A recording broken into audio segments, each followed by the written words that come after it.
Ben, oui, et en tout cas, moi j'ai envie de rebondir sur ce que tu dis parce que j'ai écrit un texte exactement en lien avec ça hier où je Ah disais bah pour voilà, moi, partout où il y a du flou, il y a de la manipulation à soi-même et à l'autre, tu vois. c'est ça. Et moi je suis absolument convaincue que si on ne veut pas effectivement que les choses se sachent, c'est qu'on sait à quelque part qu'on n'est pas au clair avec soi. Oui. Sinon, on n'a aucune raison de vouloir le cacher. Et pour moi, ça, c'est aussi valable justement dans toutes les relations. Je veux dire, pourquoi on cache des choses si ce n'est parce que soi-même, on sait qu'il y a quelque chose qui n'est pas clair de soi à soi, en fait. À partir du moment où ça part d'un espace où c'est cohérent, où c'est congruent, c'est intègre, ben, on l'assume. En tout cas, dans ma perception des choses, hein, c'est vraiment ça.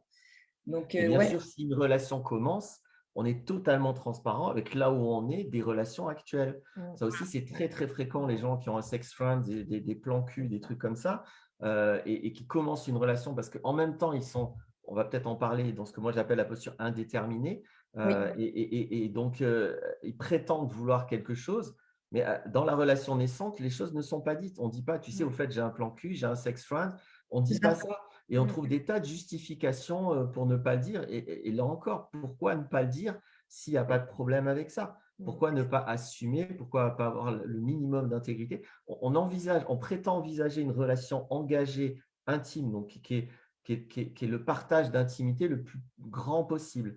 Et on Mm. commence la relation Mm. sans dire qui on est, en cachant les autres relations intimes. Enfin, je veux dire, c'est absolument évident que là, on est dans de la manipulation. Je ne dis pas Oui. qu'elle est constante, je ne dis pas que c'est l'œuvre de manipulateur, c'est assez fréquent malheureusement, mais je dis on est dans la manipulation, clairement. Et Ah bah autant oui. le Et c'est ce voir. que, pardon, Oui, mais non, c'est ce vas-y, que vas-y. quand on en parle dans la détox, justement, la différence entre le polyamour et le libertinage, c'est que le Mm. polyamour, c'est encore plus d'engagement que le couple, puisque c'est un engagement envers plusieurs personnes. Donc déjà, hein, le couple exclusif, c'est un engagement, alors que la plupart des gens qui se prétendent polyamoureux ou conscients de tout ça, en fait, sont dans le libertinage pour avoir le moins d'engagement possible. Ils sont même pas Oui. ils n'ont même pas les couilles, j'allais dire, d'aller dans l'engagement d'un couple. Mm. Donc, ils essayent d'en avoir le moins possible. Et donc, c'est pas du Ouais. tout du polyamour, un truc conscient. C'est au contraire. Oui. Tu vois, Tout à fait. on se met en Oui, il y a retrait. souvent une confusion entre les deux, entre polyamour et Oui, libertinage, absolument. Ouais, c'est Après, ça. il peut y avoir, juste pour être entier, il peut y avoir, je pense, du libertinage sain, assumé, etc. Mais là encore, je suis il est d'accord. transparent. Mm. C'est tout Oui, simple. Le critère, il vaut à chaque fois et il Mm. rend les choses simples. oui, Et on ne doit pas tolérer les moindres flous, les moindres trucs. Souvent, on va faire ça. Euh, Parce que c'est là qu'on s'embarque dans des dépendances affectives, soit de l'autre, soit de nous, mm, plus ou moins, encore une fois, consciemment. Mm. Donc, c'est vraiment le critère clé, l'honnêteté, la transparence oui, sur ce sujet. on est d'accord. Et d'ailleurs, enfin, tout ce qu'on dit là, ça me fait penser aussi un peu à ce côté, on en avait un peu parlé, du faux célibat, en fait. Mm. Et j'aimerais bien qu'on revienne aussi là-dessus, sur c'est quoi, en fait, ce faux célibat et, entre guillemets, le vrai célibat. Parce qu'il y a aussi toute une confusion, justement, beaucoup de gens qui disent, bah oui, mais je suis célibataire, et effectivement, qui ont fait plein de relations, plan cul ou que sais-je. Et voilà, donc si on pouvait aller aborder ça aussi, ce serait intéressant parce qu'il me semble que c'est en lien aussi avec ce côté distance à hauteur. Ah, C'est ça, complètement. ouais, c'est dépendance affective à fond. Mais vas-y, Excusez-moi. ouais. Alors, chacun, au niveau des mots, je ne veux pas dire le célibat, c'est ça, et j'ai la vérité de définition sur célibat. Le mot qu'on met, à la limite, je tiens à dire ça, la sémantique, c'est moins important Mm. que ce dont on va parler. On va parler de certains comportements qui existent, qu'on peut distinguer, et après, vous mettez les mots que vous voulez là-dessus, d'accord? Et j'assume, moi, de parler de célibat et de libertin, voilà, parce que je trouve que c'est plus clair. Pourquoi je dirais qu'il y a du faux célibat et pourquoi je trouve que encore une fois, on se ment et on n'est pas honnête quand on dit qu'on est célibataire, alors qu'on a des relations avec intimité, en gros, qu'on a une sexualité. Un célibataire, pour moi, il n'a pas de sexualité, clairement. Le Mm. vrai célibataire, parce que sinon, je ne comprends pas de quoi on parle.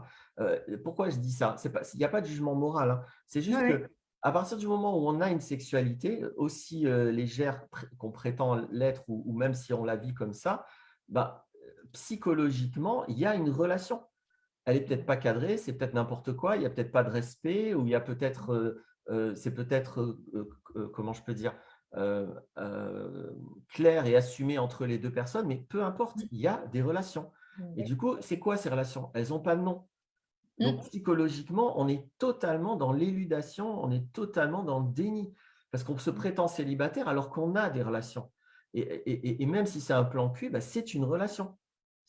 Après, pourquoi on ne la nomme pas? Pourquoi on ne dit pas ce qu'elle est? Pourquoi on n'est pas clair avec elle est quoi cette relation? Mais il y en a une, et il y en a même en général, donc plein. Et donc, quand on se dit célibataire, c'est une manière de cacher toutes ces relations, à soi et aux autres. Pourquoi faire ça? Pourquoi pas dire je suis libertin, je couche avec plein de gens? Parce que c'est bien ce dont il s'agit. Et en soi, il n'y a pas de problème. Ou alors, si on ne dit pas, où est le problème? Mais moi je ne juge pas une personne qui est libertine. Je ne vois pas de problème à être libertin. Je ne vois pas de problème à coucher avec des tas de gens. Ça regarde les gens qui le font. Moi, ça ne me regarde pas, en fait. Mais par contre, je vois bien qu'ils n'assument pas leur truc. C'est juste ça que je dis. Et puis rien d'autre. Donc, bien sûr que quand on se dit libertin, ben là, on a un mot qui arrête d'être dans le déni, qui arrête de planquer les relations intimes qu'on a. Et donc, c'est simplement pour ça que je veux dire, il faut un mot qui dit qu'on a des relations. Parce que, à l'inverse, j'ai déjà aidé ou j'ai déjà rencontré des gens qui sont effectivement célibataires. C'est-à-dire qu'ils décident, à tort ou à raison, ce n'est pas la question, et là aussi, je ne le juge pas davantage, de ne pas vivre de sexualité, soit pour ne pas se faire mal, soit pour ne pas faire mal aux autres, et qui sont clairs avec ça, et qui n'ont pas de sexualité. Alors, ces gens, c'est quoi? C'est des nonnes? C'est des moines? Non, c'est des célibataires. Donc, pourquoi est-ce qu'on mettrait le même mot sur des gens qui ont des comportements qui n'ont absolument aucun rapport et qui peuvent même être à l'opposé? Parce que dans le célibataire dont je parle, j'insiste, souvent, c'est des gens qui sont très respectueux, soit d'eux, soit des autres, alors que le libertin qui couche avec n'importe qui n'en a rien à foutre de ce qu'il fait, ou la libertine qui couche avec n'importe qui veut se taper des mecs, qui n'en a rien à foutre des mecs, on est absolument à l'opposé. On est dans des relations où, j'insiste, je n'ai pas de jugement, même si vous sentez comment moi je me positionne là-dessus, mais on a le droit de faire ce qu'on veut. C'est juste que je pointe que ces gens n'assument pas ce qu'ils font. C'est tout ce que je pointe. Et je peux comprendre qu'ils n'assument pas. Après, voilà, dès qu'on est dans une relation avec un individu, peut-être la conscience, la vraie conscience, peut-être, et là je suis un peu ironique en disant peut-être, que le vrai amour, mais c'est pour inviter les gens à réfléchir, pas à gober ce que je raconte, peut-être que ça consiste quand même à faire la différence entre un être humain et un objet. Voilà, un homme, ce n'est pas un god, une femme, ce n'est pas une poupée gonflable. On peut peut-être faire la différence entre ça. Donc, on a en face, quand on couche avec quelqu'un, un humain, qui a toute une expérience, qui a des vécus, qui aura des conséquences à ce qui se passe. Il me semble qu'il ne faut vraiment pas beaucoup d'empathie, qu'il ne faut vraiment pas beaucoup d'amour pour avoir de la considération pour cette personne. Et puisqu'on va envisager même de la toucher, même de l'embrasser, cette personne, de comprendre les implications psychologiques que ça a et de le faire avec, comme on rentre dans un temple sacré. Le corps de l'autre est sûrement la chose la plus sacrée qui soit. Enfin, le corps d'un animal, d'un être, d'une forêt, d'un arbre. Le sacré, il est là. Il n'est pas dans les églises, il n'est pas dans les concepts, il n'est pas dans les livres. Le sacré, pour moi, il n'y a aucun livre sacré. Par contre, une femme, un homme, c'est sacré. Donc, on ne touche pas, on n'embrasse pas quelqu'un. Si on a un tout petit peu, je dis bien un tout petit peu, pas beaucoup, d'empathie et d'amour, et si on n'a pas un tout petit peu, je dis bien un tout petit peu de spiritualité, sans un soin monumental. C'est hallucinant aujourd'hui que quand on rentre dans une église, on fasse attention, et quand on rentre dans un humain, on n'en a rien à foutre en fait. Et sans rire, on appelle ça de l'indépendance, de la spiritualité, de la conscience, du polyamour. Donc voilà, je pense qu'à un moment donné, moi j'assume d'être hyper clair là-dessus. Vous foutre de ma gueule, vous avez le droit d'en avoir rien à foutre des autres et de les traiter comme des jambons, mais ne me faites pas croire que vous faites autre chose. C'est ça que vous faites. Assumez-le au moins. Parce que pourquoi pas, j'insiste, moi, quelqu'un qui me dit, pour moi, les femmes, c'est juste des trous et je m'en fous, ou les mecs, c'est juste des godes et je m'en fous, pourquoi pas? Au moins, voilà quelqu'un d'honnête et quelqu'un qui est clair avec ce qu'il est, qui n'est pas donc indéterminé. Et ça, je peux le respecter, en tout cas dans le sens, je n'ai pas de jugement sur ça. Je n'ai pas plus de jugement sur quelqu'un qui le fait mais qui ne le dit pas. Par contre, je dis, là, tu te fous de ma gueule. Je ne juge pas, c'est un constat. Tu te fous vraiment de ma gueule. Voilà. C'est clair comme ça. Mais c'est très clair. Moi, ça résonne à fond, vraiment. Et je trouve d'ailleurs que justement, on a tendance à beaucoup banaliser les impacts inconscients, psychologiques, émotionnels, psychiques, justement surtout quand il y a un toucher physique. Pour moi, on va vraiment toucher dans des espaces qui sont qui sont justement très intimes, très profondes. Je parle de sacré, moi c'est un mot qui me parle énormément. Moi je parle de relations sacrées ou de sexualité sacrée souvent. Donc c'est ça, c'est vraiment avec cette conscience qu'à partir du moment où on va dans une intimité, ça va réveiller toutes sortes de choses inconsciemment au niveau psychique, au niveau émotionnel, et plein de choses vont embarquer, qu'on le veuille ou non. Et je trouve qu'on banalise énormément ça, comme s'il n'y avait aucune presque conséquence, aucune implication au fait voilà, d'aller dans la relation avec l'autre, alors que pour moi, c'est un des domaines de la vie où il y en a le plus. Et du coup, ça me touche beaucoup, cette Oui, vision des choses. Ouais. des conséquences, et tu parles là, des choses qui peuvent remonter du toucher. Il y a aussi énergétiquement, moi je le vois dans les soins que je fais aux personnes. Je vois, je me souviens d'une fois, j'ai fait un soin à un homme. C'était Ça a été hyper compliqué pour moi. Le soin a duré près de 2 heures. C'est quelqu'un qui avait eu énormément de relations intimes avec plein de femmes, avec très peu de conscience, qui se disait aussi un peu spirituel, machin. Donc les nanas, elles accouraient comme ça, ouais, c'est super. Et moi, du coup, j'ai revécu tout le truc, j'ai nettoyé et c'était d'une lourdeur énergétiquement. C'était vraiment Oui, c'est ça. vraiment crade, quoi. Et donc, j'ai libéré.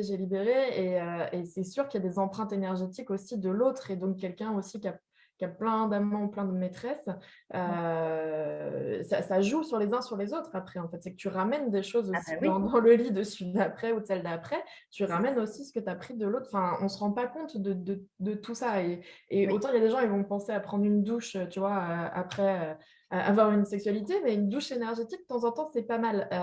Parce que moi, je sais qu'à une époque, moi, je faisais une espèce de petit rituel. Enfin, il y a des gens avec qui je n'avais pas de relation intime tant qu'ils n'avaient pas fait un nettoyage énergétique, c'était hors de question. Et ils étaient trop. Non, ça n'allait pas. Et du coup, j'étais claire là-dessus. S'ils n'étaient pas OK, il ne se passait rien. Déjà, ça fait plus. Mais c'est ça. Et moi, j'ai aussi cette sensibilité qui fait que quand j'avais, par exemple, quelqu'un face à moi ou un partenaire qui avait d'autres relations, quoi, je sentais en fait tout de suite l'énergie de ça. Et même, ça m'est arrivé dans des relations quand, par exemple, mon partenaire qui avait une infidélité, il n'était même pas rentré encore à la maison, que je sentais en fait le truc. Et dès qu'il rentrait, je me disais, mais qu'est-ce qui s'est passé? En fait, énergétiquement, en fait, ça crée vraiment des canaux d'échange. Moi, je le vois comme, je le ressens comme des canaux d'échange. À partir du moment où il y a un rapport intime, on crée un canal d'échange avec l'autre. Sauf que si on est lié aussi à quelqu'un d'autre, ça crée un canal aussi entre ces deux personnes, en fait. Il y a la personne qui est au milieu. Et c'est pas anodin, en fait, ça fait plein, comme tu dis, d'échanges d'énergie, j'allais dire presque de boulga d'énergie, des fois, justement, quand il y a plein de relations mélangées. Et ça fait comme un mélange énergétique et des fois, c'est lourd, effectivement. Et, oui, absolument. C'est pas sans conséquence. Hein. Mais oui. Parce qu'on parle du côté, tu parlais du côté psychologique, ou voilà, de savoir la personne où est-ce qu'elle en est. Mais il y a plein de choses. Et puis, il y a des personnes aussi, ça peut, tu vois, des mémoires qui remontent, des choses. C'est très... oui. Ouais, c'est pas anodin, l'intimité avec les personnes. Donc, et c'est pour ça que c'est important de